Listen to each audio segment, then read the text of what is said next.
ஏன் அடுத்த ஒரு பழமொழி என்ன அப்படின்னா, சிறியோர்கிட்ட வெல்லாம ஆனா வீடு வந்து சேராது அப்படின்றாங்க. சிறியோர் வெல்லாம பண்ணா வீடு வந்து சேரணும்ல, ஏன் சேராதுன்னு சொல்றாங்க? ரொம்ப சந்தோஷம். அனைவருக்கும் வணக்கம். பாரம்பரிய திருவள்ளுவர் குல வம்சம் பிரசன்ன ஜோதிடர் சுபமாரிமுத்து திருப்பூர்லேருந்து இந்த பதிவு உங்களுக்காக.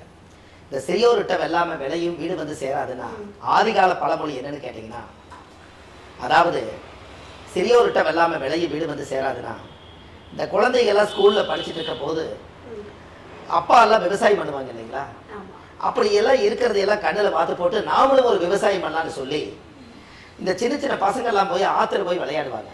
அப்போ வரப்பு இருக்கும் இல்லைங்களா, அந்த கார்டன் மாதிரி வரப்பு இருக்கும் இல்லைங்களா, ரெண்டு பக்கம் தண்ணி ஓடும். அந்த வரப்பில் வந்து இவங்க என்ன பண்ணுவாங்கன்னா, வயல மாமட்டி எடுத்துகிட்டு போய் வயல் வாய்க்காலாட்ட ரெடி பண்ணிடுவாங்க. இந்த தண்ணீரை எடுத்து அந்த வயலுக்கு ஊற்றிடுவாங்க. அப்போ அந்த வயல் வந்து சேறு சகதியெல்லாம் ஏற்கனவே இருக்கிறதுனால வீட்டிலேருந்து கொஞ்சம் நெல் எடுத்துகிட்டு வந்து தூவி விட்டோன்னே அது முளைச்சிக்கும். அப்போ சிறியோர் விட்ட வெள்ளாம தானே, அது நல்லா முளைச்சிக்கு. எல்லாம் ஒரு அந்த காலத்தில் 6 மாதம் இல்லைங்களா, ஒரு நெல் கதிர் விளைஞ்சு நின்று பறக்க 6 மாதம் ஆகும் இல்லைங்களா. இந்த 6 மாதம் இருக்கும்போது கரெக்டாக பார்த்தீங்கன்னா 6 மாதத்துக்குள்ளே இந்த தண்ணி ஒரே மாதிரி சீர்திருத்தமாக போகாது. ஒரு நாள் ஏமாந்து மழை அதிகமாக பேஞ்சிடும், வெள்ளம் வந்துடும் இல்லைங்களா. அந்த வெள்ளம் வரும்போது அந்த வரப்போடு சேர்ந்து அந்த வெள்ளாமையை அடிச்சுட்டு போயிடும். அப்போ கடைசியில் பார்த்தா நெல் வீடு வராது இல்லைங்களா, அந்த தண்ணியில் போயிடுச்சு. அந்த காலத்தில் அதான் பழமொழிங்க, சிறியோர் விட்ட வெள்ளாமை விளையும் ஆனால் வீடு வந்து சேராது. எப்படிங்கம்மா?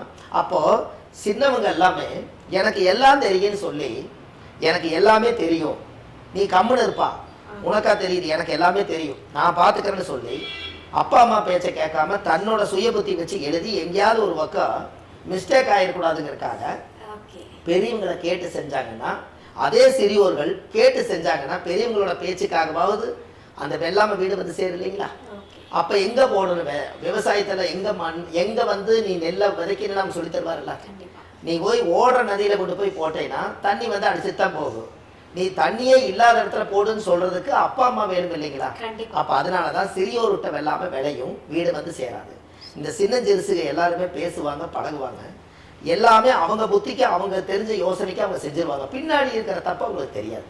அப்போ பெரியவங்களை கேட்டு ஒரு காரியத்தை செஞ்சாங்கன்னா அது நீண்ட காலத்துக்கு நிலைச்சு நிற்கும். அதுக்கு தங்கமா சிறியோர் விட்ட வெள்ளாமை விலகி வீடு வந்து சேராது. சூப்பர். அதாவது சின்னவங்க எதை செஞ்சாலும் பெரியவங்க கிட்ட கேட்டு செய்யுங்க, சக்சஸா மாறும். சூப்பரான அழுத்தம். ஆமாம், சூப்பர். நன்றி. நன்றி.